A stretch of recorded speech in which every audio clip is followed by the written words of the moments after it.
Olá! Vamos falar de insuficiência aórtica, um tema super importante e que sempre aparece nas provas. Nesta análise, a gente vai dissecar tudo, desde a fisiopatologia básica até aquela decisão crítica sobre quando operar. Vamos lá? O nosso roteiro é bem direto. Olha só, primeiro, entender o problema central. Depois, como ele se manifesta no paciente, com todos aqueles sinais clássicos. Em seguida, como a gente bate o martelo no diagnóstico e decide a cirurgia. E no final, aquela revisão rápida com os pontos que não dá para esquecer. Então, vamos começar pelo começo, né? Entender a mecânica. O que exatamente dá errado na insuficiência aórtica? Imagina o seguinte: a válvula aórtica é para ser uma porta que só abre para um lado. O sangue sai do coração e pronto. Na insuficiência aórtica, essa porta fica frouxa, ela não veda direito.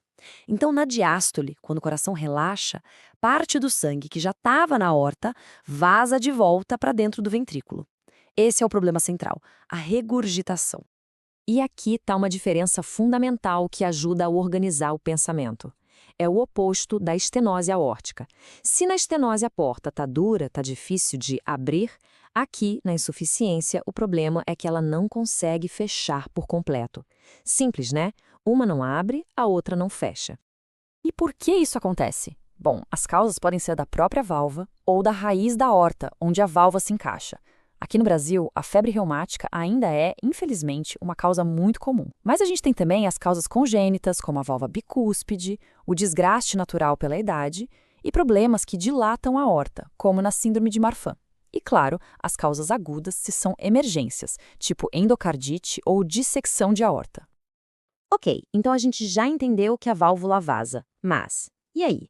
Como isso aparece na prática, no exame clínico do paciente? É o que vamos ver agora. O coração é uma máquina incrível. Para lidar com esse volume extra de sangue que volta da aorta, o que o ventrículo esquerdo faz? Ele se adapta, ele dilata, fica maior para caber mais sangue. Por causa desse mecanismo de compensação, o paciente pode passar anos, às vezes décadas, sem sentir absolutamente nada. É uma longa fase assintomática. Só que uma hora essa compensação chega no limite.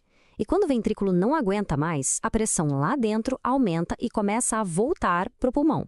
Aí surge o principal sintoma de todos, a dispneia, a falta de ar. Já nas formas agudas, a história é outra. O coração não tem tempo de se adaptar e o quadro é de insuficiência cardíaca aguda, podendo levar até a choque cardiogênico. E aqui está uma das primeiras pistas que a gente encontra no exame físico. Olha só essa pressão, 145/60. A sistólica, a máxima, está alta porque o coração está ejetando um volume enorme de sangue. Já a diastólica, a mínima, está baixa porque parte desse sangue vaza de volta. Essa diferença grande entre a máxima e a mínima é o que chamamos de pressão de pulso alargada. Essa pressão de pulso alargada cria um pulso arterial muito característico. É um pulso que sobe com muita força e some rápido. A sensação é de uma martelada, por isso o nome pulso e martelo d'água. É o famoso pulso de Corrigan, um achado clássico da insuficiência aórtica importante. E essa martelada de sangue pulsando pelo corpo gera uma lista de sinais com nomes próprios, os epônimos, que as provas adoram.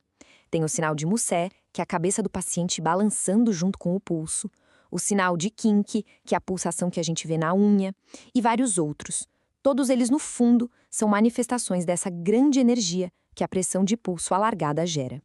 E na ausculta? Bom, o som clássico é o do próprio vazamento. É um sopro que acontece na diástole, logo depois da segunda bolha. Ele começa alto e vai diminuindo de intensidade, por isso em decrescendo. É o som do sangue voltando da aorta para o ventrículo, enquanto a pressão entre eles vai se igualando. Agora, atenção a este aqui, o sopro de Austin Flint. Ele é um sinal de gravidade. Não é um problema da válvula mitral em si. O que acontece é que o jato de sangue que volta da aorta é tão forte que ele atrapalha a abertura da válvula mitral. Isso cria um som que parece uma estenose mitral, mas é uma estenose funcional. É um impostor, causado pela insuficiência aórtica grave. Certo. Então, juntamos todas essas peças. A história do paciente, os sinais no exame físico, a ausculta. Como a gente confirma tudo isso e, mais importante, define o tratamento? A gente vai lançar mão de alguns exames. O eletro e o raio-x podem dar pistas importantes, mostrando que o lado esquerdo do coração está sobrecarregado, aumentado. Mas o exame que vai realmente definir o jogo, o padrão ouro, é o ecocardiograma. É isso. O eco faz tudo. Ele confirma que existe o vazamento, mede o tamanho desse vazamento, mostra o quão dilatado o ventrículo está e, fundamental, mede a fração de ejeção, ou seja, a força do coração. Com todos esses dados, a gente tem o cenário completo para tomar a decisão. E essa é a pergunta de $1 milhão. É a questão clínica mais importante e, sem dúvida, um dos pontos mais cobrados nas provas. Saber o timing cirúrgico é essencial. A regra é a seguinte, e é bem lógica. Primeiro, o paciente tem sintomas como falta de ar? Se sim, indicação de cirurgia. Segundo, ele não tem sintomas, mas o coração já está mostrando sinais de cansaço, com a fração de ejeção caindo para 50% ou menos? Cirurgia. Terceiro, sem sintomas, função normal, mas o ventrículo já dilatou demais, passou de um certo limite? Também é cirurgia. E por último, se o paciente já vai operar o coração por outro motivo, a gente aproveita e troca a válvula junto.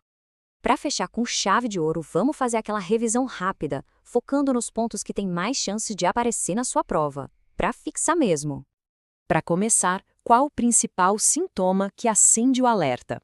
Dispneia. A falta de ar é o sinal clássico de que o coração está começando a descompensar. E o som? O sopro é diastólico. Começa logo depois da B2 e vai diminuindo, decrescendo. É o barulho do sangue vazando de volta. No exame físico, o pulso que marca a doença grave é o pulso em martelo d'água, o pulso de Corrigan, amplo, forte e que some rápido. Sobre tratamento, os vasodilatadores podem ajudar a aliviar a carga do coração, funcionando como uma ponte. Mas não se engane, a solução definitiva para um problema mecânico como esse é mecânica. É a cirurgia de troca valvar. E para a gente terminar, uma reflexão fundamental. Por que operar alguém que não sente nada? A resposta é porque quando os sintomas aparecem, o dano no músculo cardíaco pode ser irreversível. Operar o paciente assintomático, mas que já tem disfunção ou dilatação importante, é uma estratégia para preservar o coração antes que seja tarde demais.